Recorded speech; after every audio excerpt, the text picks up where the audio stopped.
Hello दोस्तों, शुभ classes में आपका स्वागत है। आज का चैप्टर है बिलियन। यह वेरी इंपॉर्टेंट है क्लास 12 के लिए। मैं आपको बताना चाहता हूँ कि सॉल्यूशन यानी बिलियन क्या है। दो या दो से अधिक पदार्थों के समांगी मिश्रण को बिलियन कहते हैं। दो या दो से अधिक पदार्थों के समांगी मिश्रण को बिलियन कहते हैं। इसका उदाहरण मैं बताऊँ तो इसका उदाहरण है जब हम जल लेते हैं और पानी जल जल लेते हैं और थोड़ा चीनी और चीनी को जल में डाल देते हैं तो वह घुल के अदृश्य हो जाता है। इसी को विलीन कहते हैं, अर्थात विलीन हो जाता है। चलो हम जानते हैं कि विलीन के प्रत्येक भाग के गुण समान होते हैं। विलीन के प्रत्येक भाग के गुण समान होते हैं। चलो आगे चलते हैं। विलायक और विलेय क्या है? सॉल्वेंट ऑफ एंड सॉल्यूट क्या है?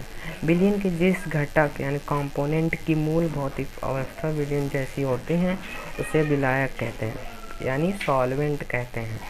और दूसरे घटक को अर्थात यानी विलीन हुए पदार्थ को विलेय कहते हैं। जब कोई पदार्थ अगर विलीन हो जाता है, घुल जाता है, तो उसे विलेय कहते हैं। उदाहरण के लिए हम लेते हैं चीनी और विलायक।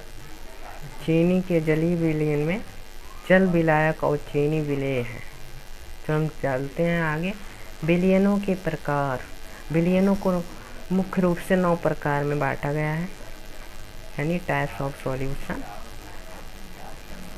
9 प्रकार में बांटा गया है।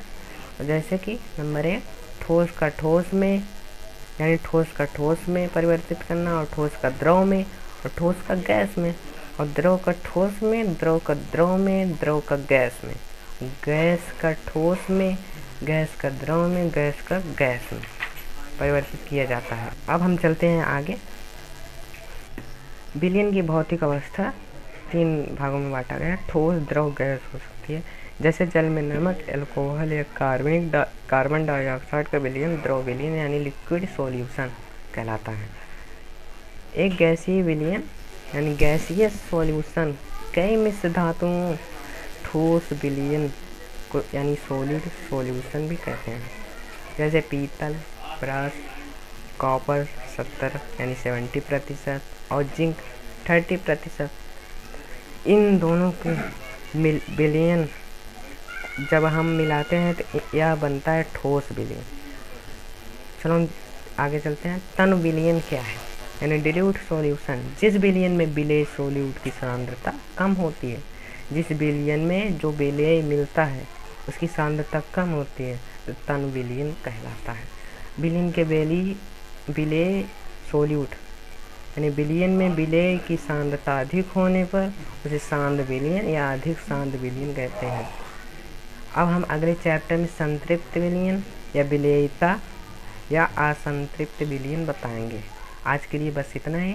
मैं आपसे प्रार्थना करता हूँ कि हमारे चैनल सब्सक्राइब और लाइक करें, बेल आइकन ऑल पर दबाएं। आज के लिए बस इतना ही। अगले वीडियोज में संतृप्त विलयन और विलेयता और लाऊंगा। आज के लिए बस इतना ही। Good bye.